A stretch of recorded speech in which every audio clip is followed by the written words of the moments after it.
In 2003, there was an event.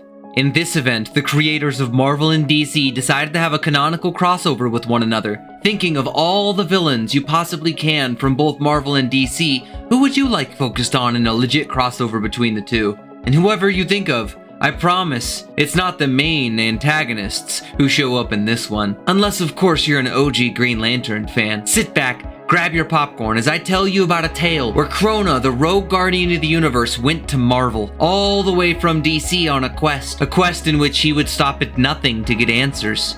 Answers to cosmic questions. Surely Marvel and DC's heroes will be able to stop just one Green Lantern villain, right?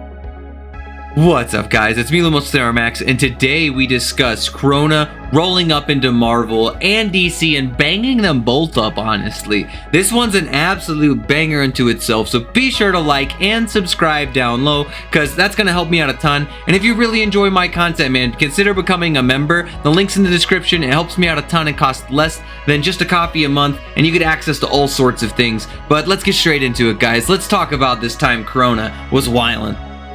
The Justice League find themselves in the Watchtower as both the Watcher and the Grandmaster happen to appear before them. The Watcher only ever appears upon cosmic level dangers. The Grandmaster amongst them warns them of an oncoming threat, but the Watcher stays silent. Martian Manhunter attempts to read the Grandmaster's mind, but he can't. So, of course, Wonder Woman throws her golden lasso on this knockoff Guardian-looking guy to prove that he is indeed telling the truth. Apparently, the barrier between the two separate creations of Marvel and DC have weakened, and neither will survive the strain that they're being put underneath. As a result of this, 12 objects of immeasurable power must be assembled. Half of them were the things that the Justice League knew of, including things like Kyle Rayner's power battery, the Orb of Ra, the Medusa mask, and most specifically the Spear of Destiny. For those who do not know, the Spear of Destiny is one of the most busted artifacts inside of DC, as it has already held tons of historical significance, as well as Hitler warped it one time with his mind, and he almost ended all of reality with it. Collecting these items would be no easy task, and the other reality that is set upon this exact same situation are also said to achieve similar artifacts from their reality. These were the other ones that no one here recognized. Failure to assemble these items and either existence could entirely be destroyed. But the Grandmaster looks back to the heroes, warning them that the people from the other reality will attempt to stop them and take the items for themselves. Who knows what they could do with them? After hearing this, the heroes of DC travel all the way to Marvel and to decide to grab the first artifact, the first one they don't recognize. If you're familiar with Marvel, it is the ultimate nullifier, a weapon of mass destruction indeed. So powerful, in fact, that the League begins to fear the power it has. However, just as fast as they began to panic looking upon it, an arrow seemingly knocks the item out of their hands. Angered at the loss of this and everything they learned about this world, the Justice League vow revenge. And so a war begins between the Justice League and the Avengers. The Avengers, although successful, suffer a similar situation to the Justice League before them. However, only after their encounter with the Justice League, someone from some other existence rallies them together, a figure they were unaware of. Just as the Justice League was unaware of the Grandmaster, in this situation, it's different. In this situation, it's not the Grandmaster who visits them. In this situation, it's Metron of the New Gods, and shows them the artifacts that need to be collected. 6 of them they know of, and 6 of which they are unaware of. Now knowing the stakes, the heroes of Marvel plan to journey to DC to find some of these artifacts, to make sure that their reality are the ones who hold all of the pieces on the chessboard. As the war between the Avengers and Justice League finally meets ahead on the planet of DC, no one here is seemingly asking, why is this event even happening? None of the heroes of DC nor Marvel necessarily knew exactly what question to ask, and those who knew to ask the question, they already had the answers. Elsewhere, we find the Grandmaster, the figure who rallied the Justice League inside of DC. He finds himself with Metron. Both of them find themselves watching this story unfold, with the Grandmaster calling this event a game. Metron tells him that Crona, that rogue guardian, has no intention of playing by the rules of any game, win or lose, even if both Marvel and DC are entirely destroyed in the process. But It's the only way anyone could defeat Crona. Grandmaster thinks he can outplay Crona, especially with the aid of Metron, as well as the heroes of DC and Marvel at their disposal. However, the Grandmaster was an elder of the universe and no fool. He considered Metron's words and thought back to his first encounter, his encounter with Crona. At some point in time, these two titanic figures bumped into one another, with neither having heard of each other before. Crona gives himself an in-depth origin story of a scientist who sought to witness the origins of existence and was condemned for it by his brethren, the Guardians of the Universe. They cast him out for his ingenuity and his brilliant mind, but in his isolation, he found a new ally traveling beyond his creation, Entropy. With his newfound power, no universe he comes in contact with survives, and he's proven that he can do so over 1,000,000 times to get what he wants. However, Grandmaster knows of a being from before the Big Bang, and this intrigues Crona. A being from before existence. Crona immediately threatens the life of the Grandmaster, but Grandmaster proposes that they both desire something from one another. He doesn't wish his existence to be destroyed, nor his multiverse, and Crona wished to know more about the traveler from beyond the Big Bang. The Grandmaster then proposes a gamble. The winner of said gamble gets exactly what they want from the loser. If I win, you must leave our reality alone. If you win, you could do whatever you want and even destroy our reality. And I'll tell you of the figure from before the Big Bang. Reluctantly, Crona agrees.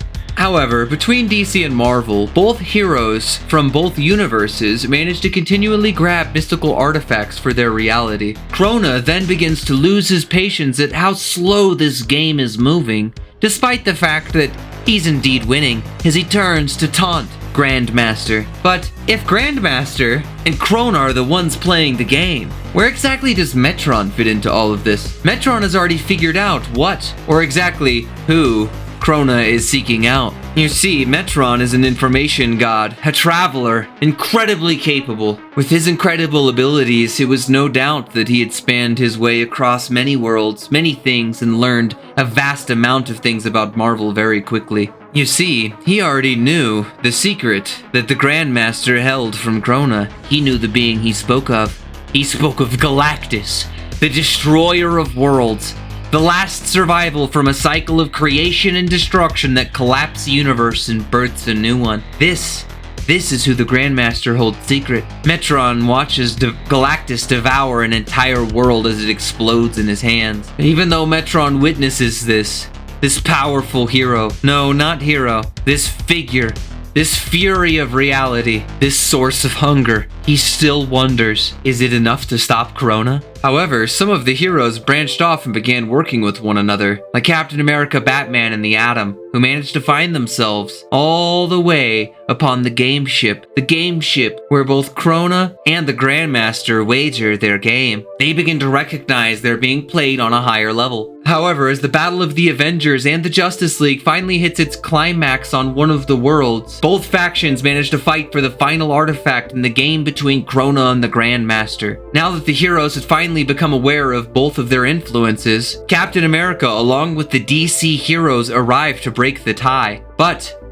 the tie to save everyone. They chose to help the heroes from Marvel. That way they could save their reality, and all of existence could survive once more. Then Batman turns, grabbing one of the artifacts, the Cosmic Cube, and attempts to use it against them to wish both of them away. But the Grandmaster waves his hand and casually removes it from him. "The deal is done," he says. 7-5, my team has won, Crona. What are you going to do? Crona, you are to tamper with the Marvel continuum no more. I have won. Now, let me tell you something, guys. Let me tell you something. There are few villains from DC that give off like God tier energy, man. I'm talking like God tier energy, okay? Like the big boy shit. Energy that's so dense it shakes the air around you, like the spiritual pressure from Bleach, right? Yo, as Crona sits back and he thinks for a second, you can feel that kind of energy build up around him. He turns and he says, I will and he turns and guns down the Grandmaster in one energy blast. Krona tells the Grandmaster that he'll have the answers he seeks, and that he will know the truth behind reality. This leaves everyone in shock except for Hal Jordan and Metron, because they knew this madman literally could not be trusted. He's crazy.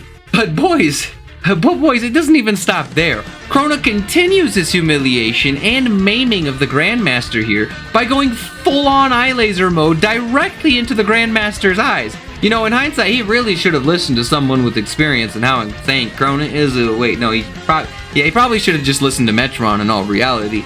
But the heroes just recovering from their battle aren't even sure what to do as Krona continues his onslaught on the Grandmaster. They can't even get close to the Rogue Guardian. But Krona manages to succeed in his quest and finds the answer of whom the Grandmaster spoke. He reached inside Grandmaster's mind and he finds one word: Galactus. And with the snap of Krona's fingers, suddenly Galactus appears on the battlefield like he was a Pokemon he had caught and forgot about. The heroes all begin to panic, including the ones from Marvel, claiming, yo, this is absolutely wild and this Krona guy is insane. It is there Krona poses a question to Galactus. A question? No, Krona didn't give questions anymore. Krona only gave demands. Tell me the truth. Tell me your secrets. Tell me now. Tell me immediately. He demands. Confused and now angered, Galactus finally realizes the situation he's in. He responds. Clearly you are a madman, and Galactus does not deal with mad. But before he could finish, Krona shreds apart Galactus. You will tell me! Krona yells at him as he beats Galactus, destroying all of his armor. All the heroes attempt to separate Galactus and Krona, but they can't even get past his energy barriers. Inside, Krona continues to beat Galactus half to death. Even if I have to tear it from your broken corpse, that secret will be mine! Now you will tell me! The half-dead Grandmaster finally gets up and says that Galactus will not tell him anything.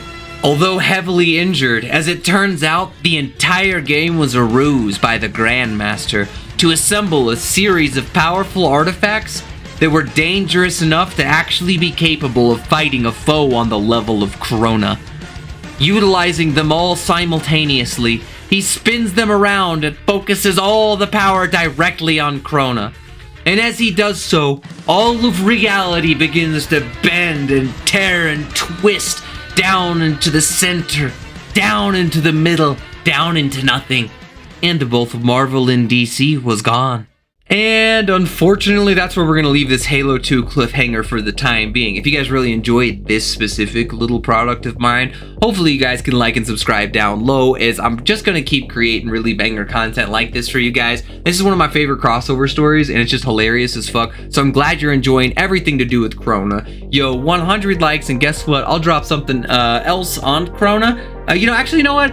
Let's crank it up. Let's do 125 likes, and I'll do that part too for you guys within the next week. But I'm gonna have to see it within a week, so smash that bad boy, consider becoming a member, and tell me what you guys think about Krona down low. Can you believe that this guy is so fucking jacked that it took some of the most powerful artifacts from Marvel and DC in this era to actually even be seen as being capable of him? And spoiler alerts, he's in the next one. It does not kill him. So, however messed up you think these things are, it's more messed up.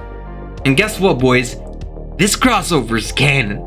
That's the really messed up part, because they continue this story inside the DC mythos later on. And I'm just gonna get out of here, guys. I've had a lot going on, and thanks for being patient with me while I release these.